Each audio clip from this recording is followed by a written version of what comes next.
Okay. Well, thank you Okay, guys perfect. for having me. And this Saturday morning, hopefully you guys have had your coffee or tea or whatever to wake you guys up. But Judy's right. I think I spoke to your group. It was the beginning of the pandemic. So it was also on Zoom, maybe almost a couple of years ago. And then this book that I'm going to tell you a little bit about was such an interesting journey to go on. I was asked to write the book a little bit before the pandemic started. And then actually the way that this process worked, I had deadlines, and the deadlines were all within the first few months of the pandemic. So it was writing about how to be social and be around people when we were all starting to social distance and isolate ourselves. So it was honestly kind of a weird process to go through, and it was with the hope that life was going to get back to normal and that some of these things would be relevant again. As Judy said, I'm a clinical psychologist. I work primarily with people on the spectrum. And just a note about that, about terminology.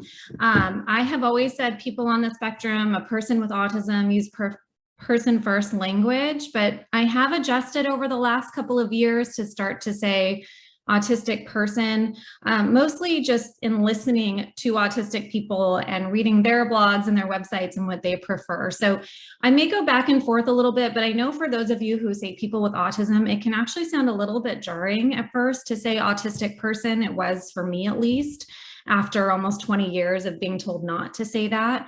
But I just wanted to put that out there that that is why I'm trying to use that language. And we actually switched to that language in the book as well. So you guys saw a picture of the book. It's here. And I hope you guys find some of this helpful. I'm going to try to breeze through some of what's in the book. Obviously, we can't cover all of it. But hopefully some of it is helpful. One of the reasons why I was really drawn to this project is that the publishers actually came to me and asked me to write the book, but they already had this sense that the purpose is to provide some guidance around social skills if and when somebody wants to use them. So really driving home this idea that we don't want to push someone too far out of their comfort zone. And the goal is not to make a neurodiverse person be neurotypical. This is really for a person on the spectrum to say, well, if there's a time, like that I'm really motivated, I want to have the tools to engage. It's not to force you to be somebody that you're not. And I really appreciated that that was the approach of the project to begin with. So just to elaborate on that, everyone does vary in terms of how much they want to be around others and how much they want to be on their own. And that's okay. That's what makes the world go round. There are some people that are very gregarious, some people who want more alone time. There's no magic number or equation that says this is how many friends you should have, or this is how much time you should spend with other people. Part of becoming an adolescent and then an adult is really figuring out the right balance for yourself, how you feel most invigorated, what drains you, what energizes you, what makes you happy, and figuring out that balance for yourself. We all have different reasons for being social, and how much we like to be around others really does differ. So taking away even the spectrum piece, if you look at introverts and extroverts, introverts seem to recharge when they have alone time. I think of it as like plugging a laptop in, you have to recharge, you have to get energy. An extrovert, on the other hand, might feel kind of tired and drained, and then they're convinced to go chat with people, and they get energized by being around people. Everyone is different, and there's no right or wrong way to be. Again, this book is more about when you want to, trying to give you that support and those skills. And if you're a parent listening, I would actually encourage you to have this conversation with your teen or with your adult child. I think sometimes, an example is I'll hear a parent say, he's in his room all the time, he's so lonely. and I say, have you asked if they're lonely? Because, you might be lonely if you spent a lot of time in your room. They might actually need that downtime and they're not lonely. Have they said that there's an interest where they want to share that interest with someone and go on an activity with someone? Then that's the motivation to use, but it's not to force someone to be as social as us or, as a sibling. It's really to figure out that balance for each person. What's in the book? So this book started out with maybe like 15 chapters, and it was kind of sad to cut some of them out, but we didn't want it to be so cumbersome that it was like a Bible and then people didn't want to read it. So we tried to really pare it down into 3 parts. So the first one is really about friendships and communication. The second is about taking care of yourself, meaning like checking in with your own emotions and what you're comfortable with and coming up with strategies for yourself. And I made that bigger because those are the 2 parts I'm probably going to touch on the most today. Part 3, I just don't have time to cover everything, but this is more about really applying these skills to joining in with a group, dealing with unexpected situations like changes in schedule, handling confrontations, and bowling. So that's all in the book too. I just didn't want to overload you guys too much on a Saturday morning. This book is really designed to be a guide. I don't know about you guys. Sometimes I get really motivated to like buy a book that I think might be helpful for my kids or for myself. And then when it comes down to actually sitting and reading cover to cover, like 200 pages, we don't all have the time for that. So really the purpose of this, if you want to look at the table of contents and say, this is what I want to work on, you can flip to page 54 or whatever it is and use it more as a guide. You don't have to read it cover to cover. The other piece that we really wanted to incorporate in here is to do some exercises and reflection questions. And I'm going to give you guys some examples of that, but most people, learn better and apply skills better and actually find it more interesting if there are ways to practice things and test things out rather than just reading about it. So that's incorporated in the book as well. So this part 1, the basics, what are friends for anyway? You guys may have different reasons for why friends are important or why you want friends. So these are just some of the reasons that we came up with. It can be more fun to share an experience with someone else. It can be someone to confide in if there's something that you're having a hard time with or, something you don't necessarily want to talk to your family about. Someone to go to events with. So maybe there's concerts or plays or yard sales or, different types of get-togethers that you want to go to. And it might be more fun to go with someone else. On the other hand, it might not be, right? That's kind of up to you. Friendships can make stressful situations easier to navigate. So a first day of school, a change in schedule, a class trip, having a friend with you can make some of those situations easier to deal with. There is a lot of research about friendships that it's good for our physical and mental health and actually, can reduce the risk for things like depression and anxiety. Having a friend can help us make new friends. I don't know if you guys have ever experienced this, but if you go to like a new situation, for example, maybe you go to one of these events that Judy talked about. If you go with someone, sometimes that gives us the confidence to then talk with someone else when there's kind of someone with us. Not always, and it's not necessary, but sometimes it can actually pave the way to making more friends, or maybe you meet your friends' friends and that opens the door to meeting new people. Having friends, can also help us just feel connected to our community and what's going on around us. So like I said, you guys might have other reasons for why you want friends, but these are some reasons that we thought of. Part of this book is also talking about the qualities in a friend. It's really important that we are discerning, right? That we're picky about our friends so that we have an open mind about who could be our friend, but we also want to feel good when we're around our friends, and we want to be treated nicely, right? So concretely, what does that mean? So here are just a few examples. A friend is someone who you might share common interests or activities with. someone who's loyal and non-judgmental, who's kind and honest, and shows, oh, it says shoes. It shows you what's on my mind, shows interest in you, right? So not just someone who you're pursuing as a friend, but also someone who's reaching out to you and inviting you to things and also asking about you and seeming interested in you.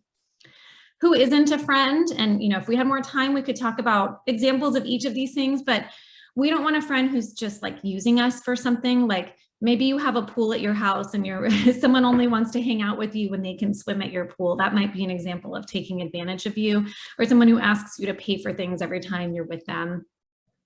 Someone who insults you in front of other people or violates your trust. Maybe you confide in someone and then you find that they have told that information to somebody else. Someone who competes with you is probably not a good friend. Like if you get a good grade and you tell your friend, then your friend just wants to one-up you. Someone who's competitive is not necessarily a great friend. Someone who flakes on you, doesn't show up for plans, or someone who puts you in unsafe situations where when you're with them, you wonder if these are good decisions that your friend is making and you feel kind of roped into that. I always say, pay attention to your gut. How do you feel when you're with this friend? Does your mood get better or does your mood get worse? Those are good indicators of whether this is a good friend. That said, keep in mind, everybody makes mistakes, right? So just because somebody doesn't show up once or is late once for a get together, that doesn't mean they're a bad friend, right? It's more if there's a pattern that keeps coming up, that might be kind of a red flag for you that this is not a great friend.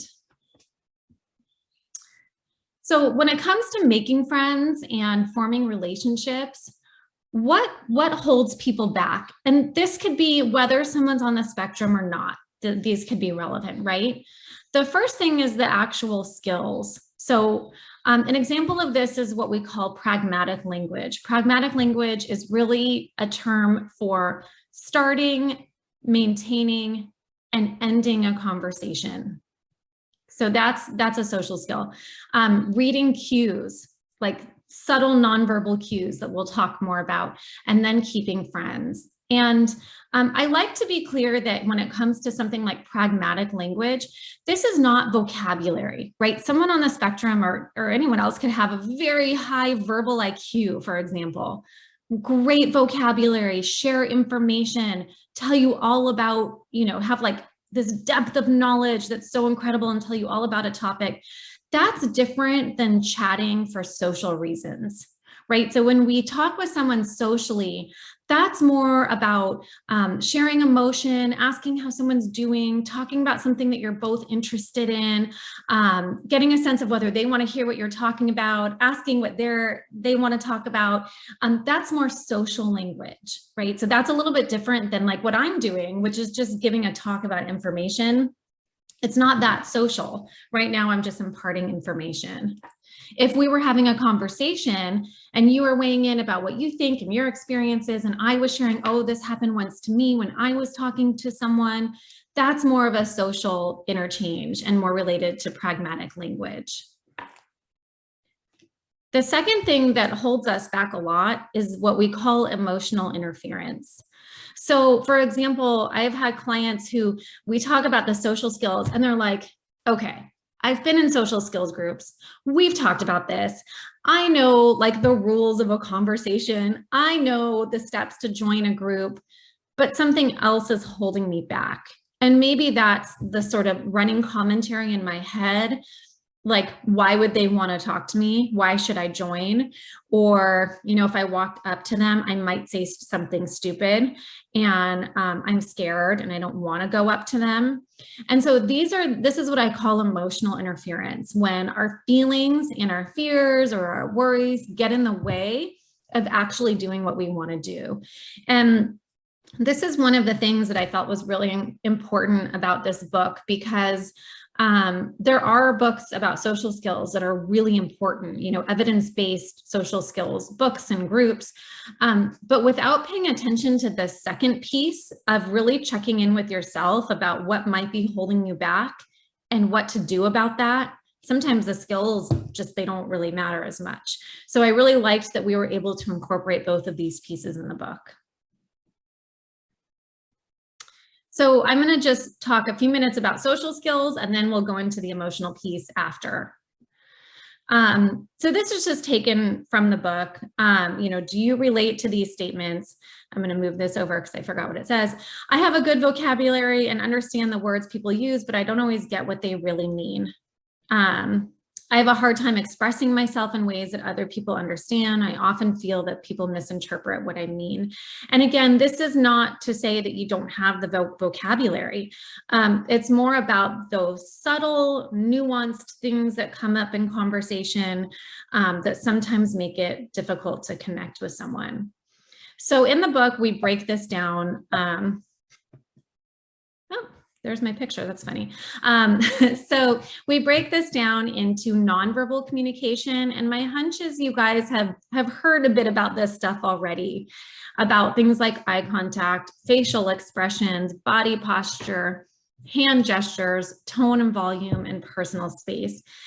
When we have a conversation, when we interact with someone, it's not just the words that we use. Even on electronic communication, which there is a portion of that in the book that I'm not really covering today. Even that we use, silly faces, or we use little emoticons, whatever they're called, to really try to convey what we're feeling, right? So it's not just words when we communicate. Again, the idea here isn't to force someone to make eye contact if they're not comfortable. It's not to force them to become more expressive if that's not who they are, but it is to recognize that other people may be reading into those things. And when you're talking with someone, it may be important to try to get a sense of what they're trying to communicate when it's more than just words, right? So this, I apologize, this is not like the best scanned copy, but this is from the book, where an example of one of the exercises where we ask, what is the person trying to communicate? And so it's not just their face, right? Like the guy in the first one looks like he's sleepy. Maybe this is what some of you who are hiding your camera are looking like while I'm talking. But that would tell me someone was kind of bored, right? Like if I were giving this talk in person, this is one of the challenges over Zoom, right? I could see if some people were looking like that, and I would think, okay, I need to liven this up. I need to maybe involve the audience and ask some questions. I need to change the topic a little bit.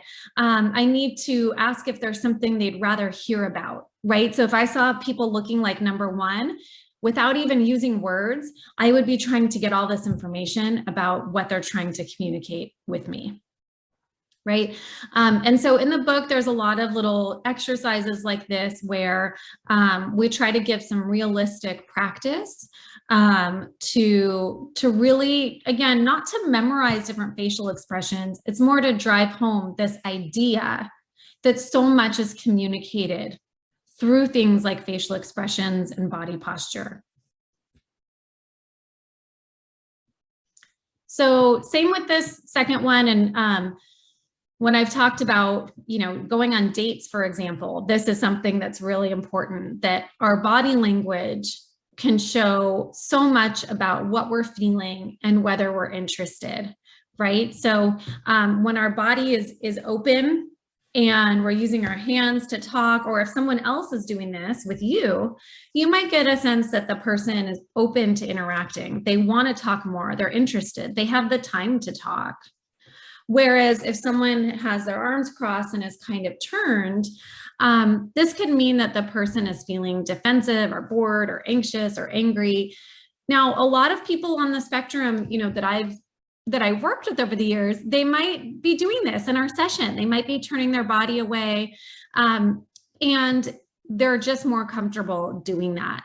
And that's okay, right? This, again, is not to change who you are, but it might be important to know how other people are perceiving that, because you might be sending a message that you don't intend to be showing, right? Like you might not be intending to send.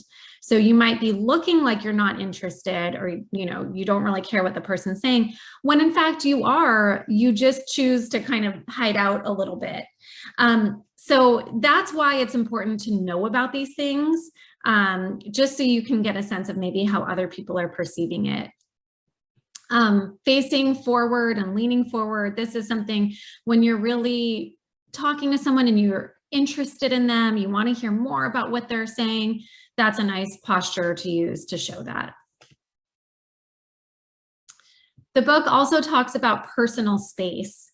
And I think that this is definitely something that tends to get better over the time for all people. But I know that for younger kids, this is sometimes more relevant. And so in the book, we have examples of strangers, we have examples of just talking with friends and then with family. And what, again, this is all ways that we convey how close we are with someone, how comfortable we are with someone. And we thought about portraying this through bubbles, but we ended up with these pictures. But as you can see with family, it's more common if someone is comfortable to kind of be really close, right? To have fewer physical boundaries. Whereas when it's a stranger, we tend to keep that distance a little bit more until we know them better. So a little bit more about communication basics and reciprocal conversation. And, we go into this more in the book. This is something that I use this analogy a lot with my clients with a ping pong match. Hopefully a lot of you guys have seen or played ping pong before. And a ping pong game, I don't know about you guys, but I think it's the most fun when you get a rally going, when you go back and forth, right? I think of it the same way with a conversation, that it's nice when a conversation goes back and forth. Like I say something or ask something, you say something, you elaborate, and then you ask something back, and it goes back and forth like a ping pong match, right? Now, if you suddenly change the topic when you're having a conversation, I think of that as like hitting the ball off the court. Right? And it's okay, you can go get the ball and bring it back, but it takes a little bit more effort to bring the conversation back. If you're hitting back and forth and someone just catches the ball, I think of that as someone just talking about their own topic, which can be really interesting, but you want to make sure to get the ball back on the court so the other person can play too.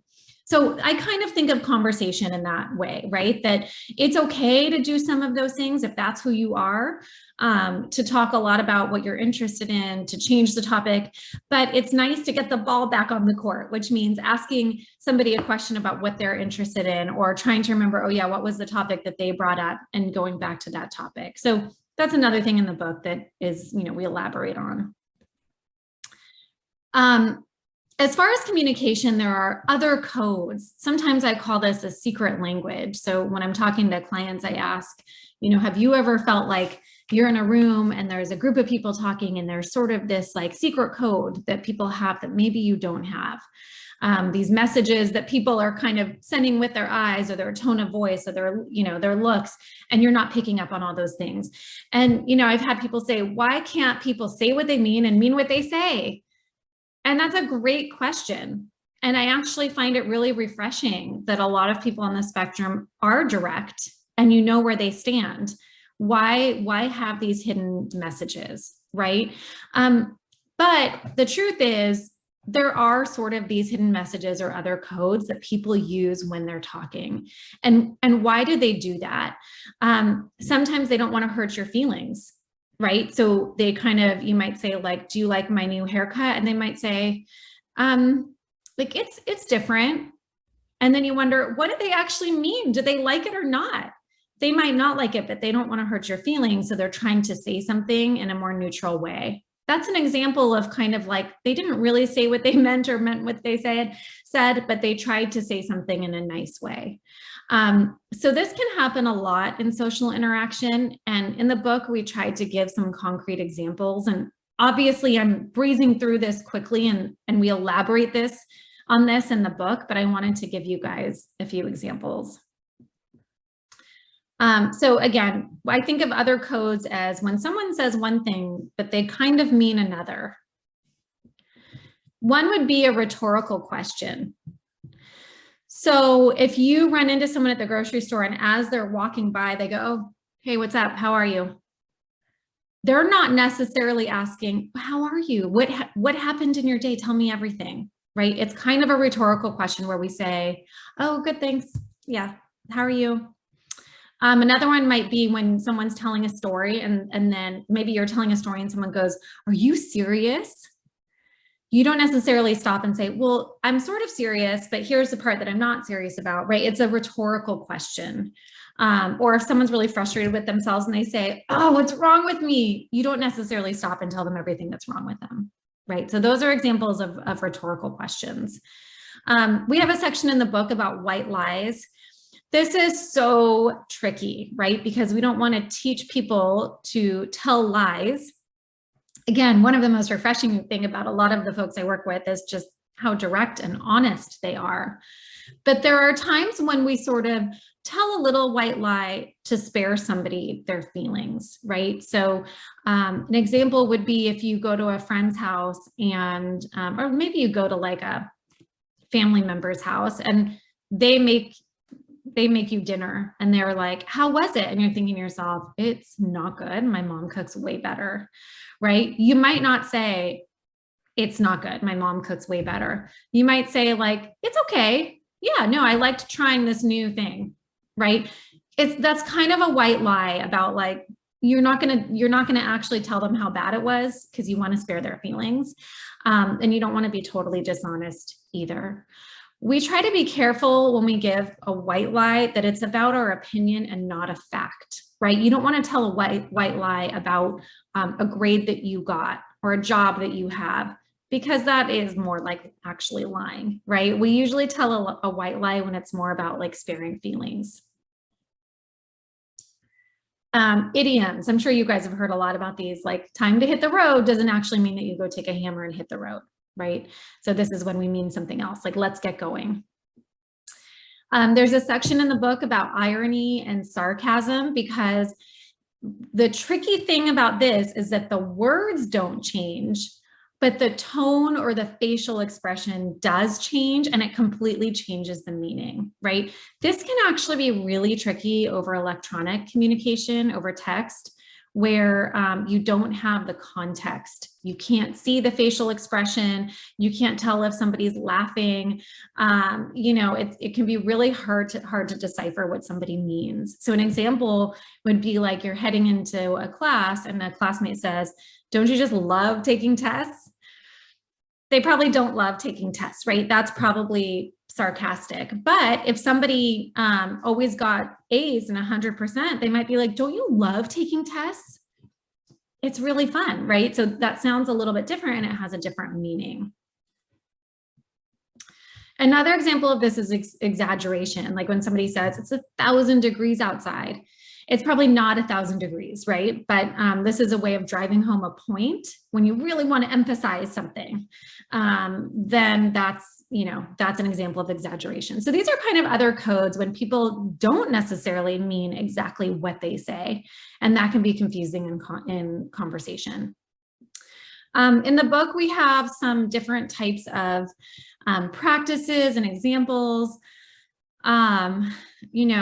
So if you look at number 2 here, you're driving with your mom right after she got the car washed and a bird poops on the windshield and she shakes her head and she's like, perfect.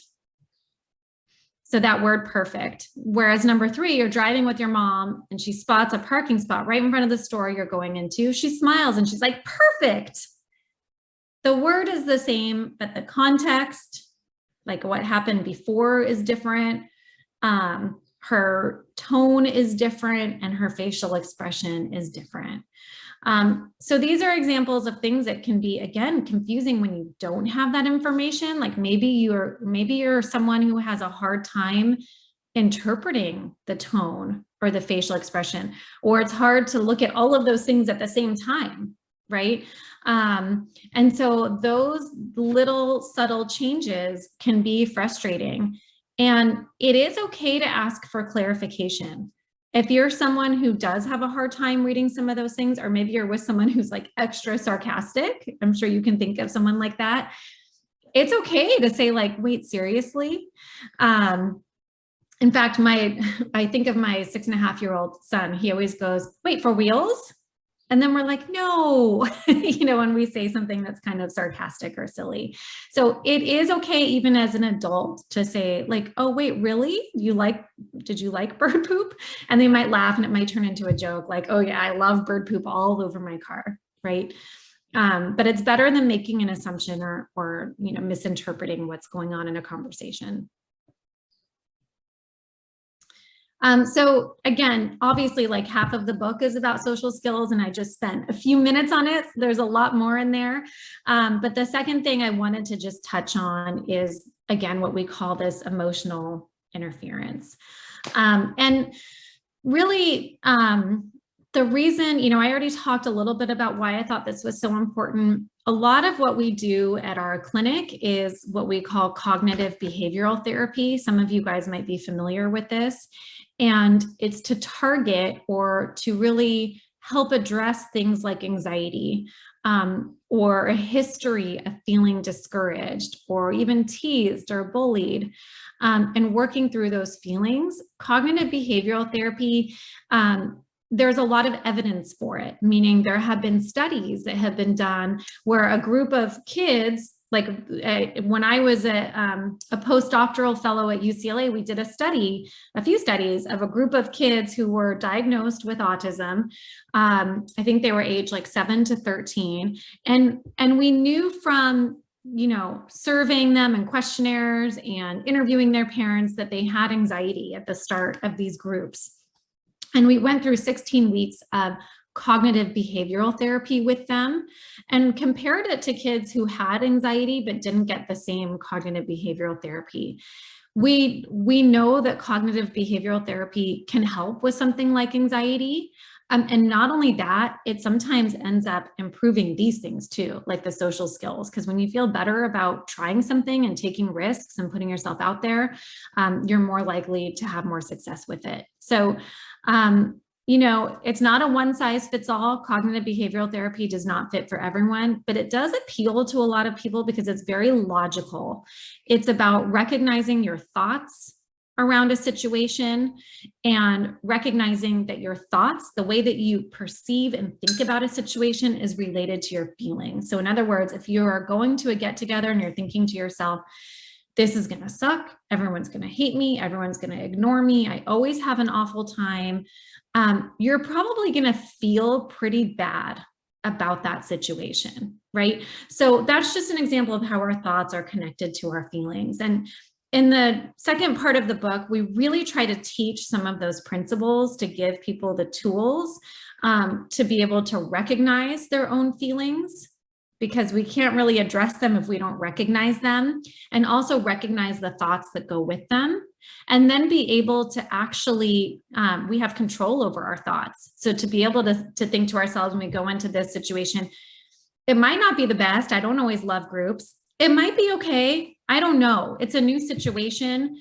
and I'm going to kind of put myself out there and see how it goes. Your feelings may be more neutral or even positive rather than really negative. So the thoughts that we have about something really does impact the feelings that we have.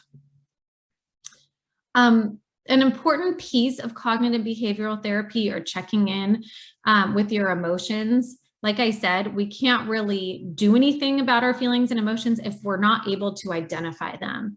One of the first steps is actually recognizing those things in your body. Our body really tells us a lot about how we're feeling emotionally. There's actually research about this. And so when I'm working with someone in the office, or one of our therapists is working, we might actually get out a piece of paper of a body and say, where in your body, let's imagine an anxiety-provoking situation. Or if that's too much, let's look at a picture of somebody giving like a public speaking, like talking in front of people, right? Where do you think that they're feeling in their body? Maybe it's their chest tightens, maybe their palms get sweaty, maybe their stomach is kind of turning. For that person, that's like a red flag. That's I think of it as actually like waving a flag saying, I'm nervous, right? Those physiological cues are different for everyone. And so in the book, we actually talk through how to recognize this in yourself through some mindfulness, through paying attention to your body in the moment and recognizing. The reason why it's so important to check in with these physical cues is sometimes they're quick and automatic. So I don't know if you guys have ever had this experience, like you're sitting in class and your teacher says there's going to be a pop quiz. Your stomach might like automatically tighten and your heart starts beating. It's a very quick response. That's a message to you. Oh, I'm nervous. This makes me nervous, right? So the quicker that we cue into that, the quicker we can use strategies to help with that. So the other piece of this is to actually recognize your triggers. Is it something like learning about a test? Is it more like, having to go talk to a group that's your trigger that triggers these feelings in your body? And then how do we manage those feelings? So that's really what we go through in the book.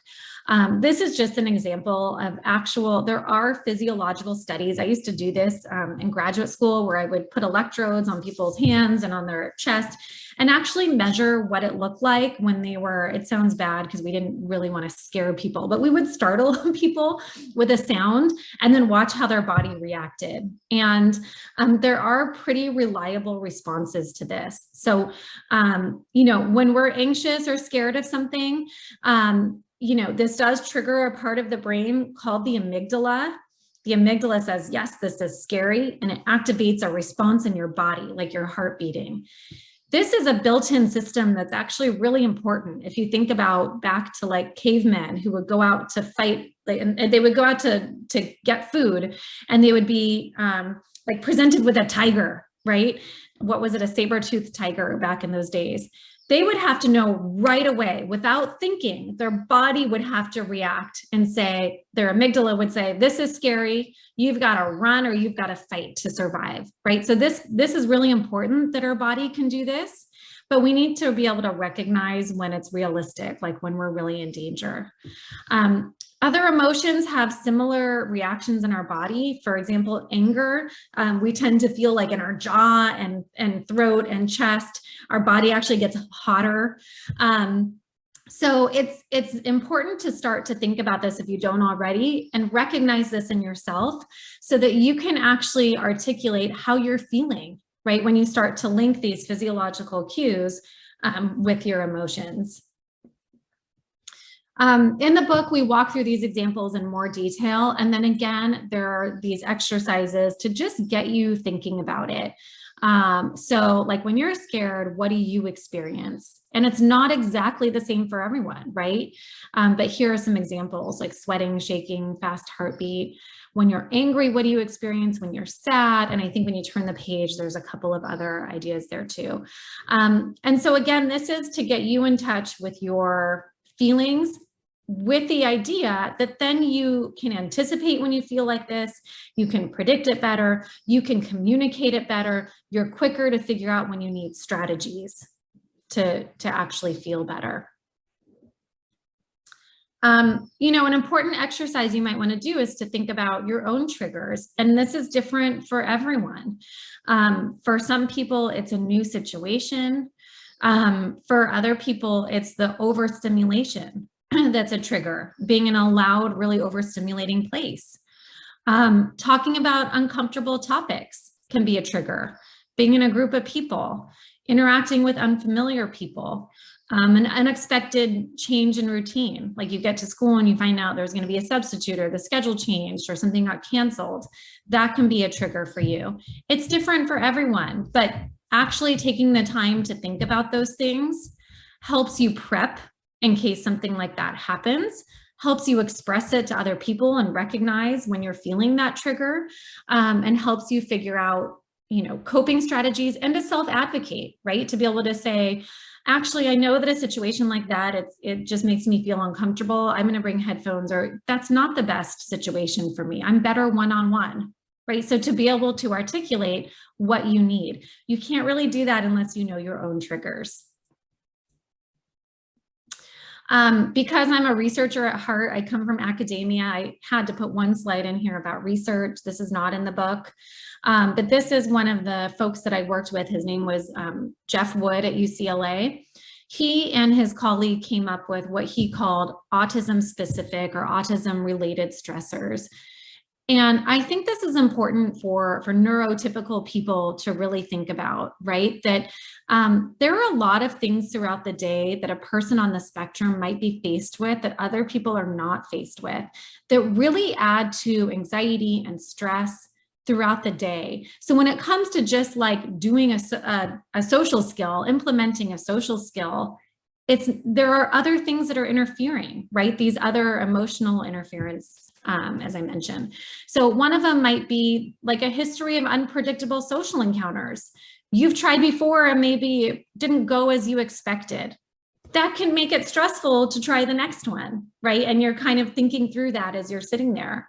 Maybe you've been rejected by peers before, or maybe years ago you were teased or bullied, and that still sticks with you when it comes to trying to initiate talking to the person next to you. Maybe there are things that help you regulate yourself and calm down. You know, we haven't really talked about stimming or other repetitive behaviors. That is in the book. But, you know, there might be something like pacing, for example, that really helps regulate you. But if you're at school or at work or you're at a social situation, you might not have the opportunity to do that. And that's stressful, right? That can make you feel worse in the moment.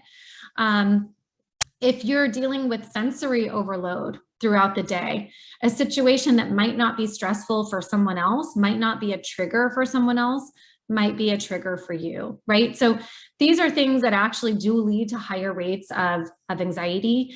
Not in everybody, right? Because there are really great tools to mitigate this. But again, these are things that we want to be self-aware of, to learn about ourselves. What is triggering for us, so that we can prep for those situations and also be better at expressing that to other people, so that it doesn't look like, you know, we're just not trying or we're not motivated, right? No, there may be other reasons why we're just not comfortable with a situation, or maybe not ready to try something. How do you express your emotions? So if you recognize in the moment that something is a trigger and you feel your heart beating, you feel something making you nervous, you know, I elaborate on this in the book because it's not always so simple, but a couple of tools is to actually take a deep breath and pay attention to the bodily sensations, right? To kind of like have a moment. And this might even mean that you have to step outside, or say you have to go to the bathroom and go get a moment alone. Really just take a pause and a breath and notice how you're feeling and identify it, right? Oh yeah, when my heart's beating, that often means I'm nervous about something, I'm anxious. Okay, I'm just gonna own that for a minute, right? Even with panic attacks, by the way, the research shows you don't fight it. When we have people say, oh, distract yourself and do this, actually what seems to work better is to face it. It's like a wave. Physiologically, our bodies naturally peak at a certain point and it does go down. So that heart racing, that feeling of distress, it does go down, and it's important not to fight it too much, but it might mean separating yourself from where you are and taking a break or doing what you need. And again, there are more ideas in the book to actually be able to regulate yourself. If possible, communicating it to someone else or releasing it in a more healthy way is important. And, you know, small children, kids have a hard time with this. We see temper tantrums, we see crying, we see refusal to do things or to try something new.